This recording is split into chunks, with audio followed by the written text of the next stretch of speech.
Hey guys, some gamer dude here. I get a bit of heat for my opinions on Bakugan, fairly understandable. I'm not going to go too far into it, but generally people fall into one of two camps. They're either highly defensive of their game of choice, or they're highly critical of it. The two camps don't get along particularly well. Defense sees criticism as negativity killing the brand that must be expunged, while critics see the defense as blind support, promoting the game getting worse for whatever end goal. Ultimately, both love the game in question. They're just extremely different people with different worldviews, and that's okay. I'm aware I fall onto the critical side of things. I would argue that for the majority of 2019 and into 2020, there was nothing to be positive about with Bakugan. But for the first time in a long time, Bakugan gives us a reason for positivity. Not only is LGS support finally seeing some really good forward momentum this summer for the Northern Hemisphere, so winter for us in the Southern Hemisphere countries I'd presume. The LGS support that could have been really bad actually looks really good now it's explained. So we knew blind boxes were happening. We didn't know the specifics, but we knew of their existence, and I for one do not like blind boxes. Not a fan of boosters much either. I know, I'm in the wrong hobby. I enjoy the gameplay, not the distribution model. Crazy stance, I know.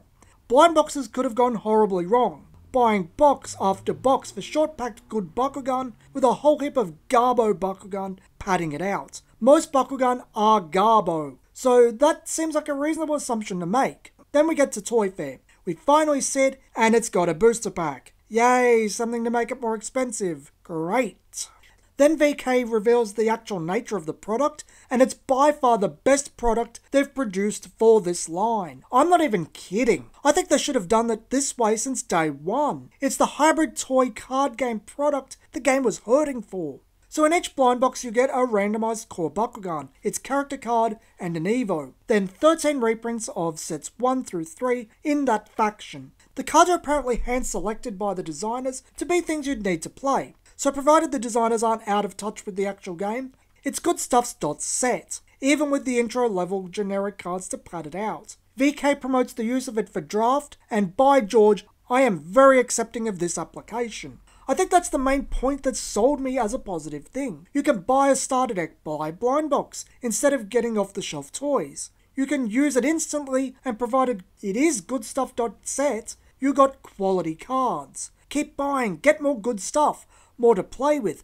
It's not just random garbage. Drafting adds to your collection in a positive way and in bulk. Yes, you presumably need to supply cores, but the experience and modified distribution method on display here makes the randomized nature of the product work in both the game and the consumer's favour.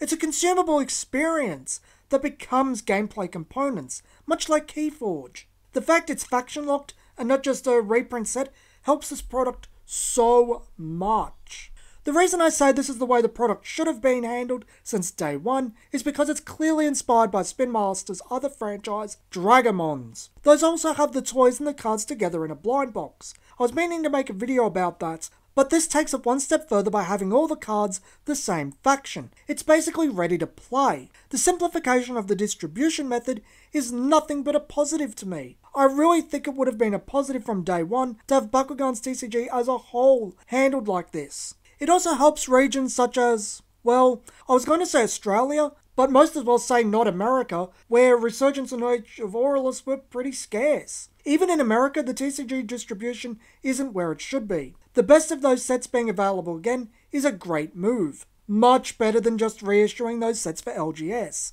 Move forward. I just feel really positive about these faction lock boosters, with potentially vastly less filler. I feel it helps getting decks together, even just budget decks.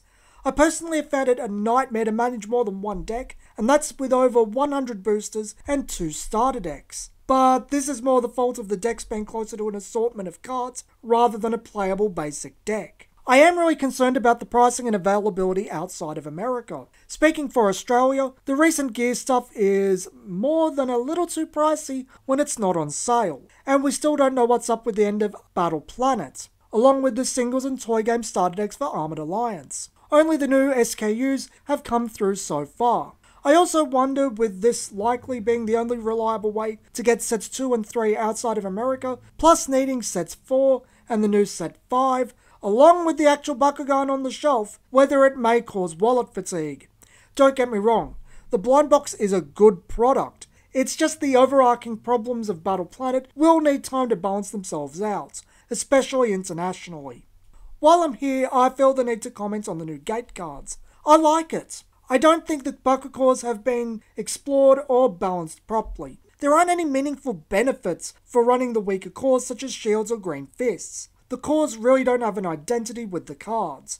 The game is very much leaning towards just magic shields, and there is no downsides to running only magic shields and fire fists. The gate cards simplify everything back down and put things on a more balanced playfield. It also fully gets rid of the power buff effects that easily dominated the toy game. I also think the faster setup with the gate cards better suits the brevity of the toy game. Yes, it's simplified back down to what works, but it arguably balances the game out a lot. I just think the game needs a way to interact with the Bakugan after opening. Just something to feel like you have some influence over the game. Or in other words, yes, I think the original toy game with the gate and ability cards was a pretty good design. From my observation, it just hit a ceiling with nowhere to go but power creep because it was the only game you could play with the Bakugan. So, yeah, rather surprisingly, Toy Fair was really good for Bakugan.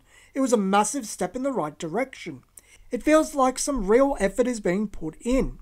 Let's hope everything pans out, especially internationally. It feels a lot better now than it did after that influencer event. This has been Some Gamer Dude, and thanks for watching.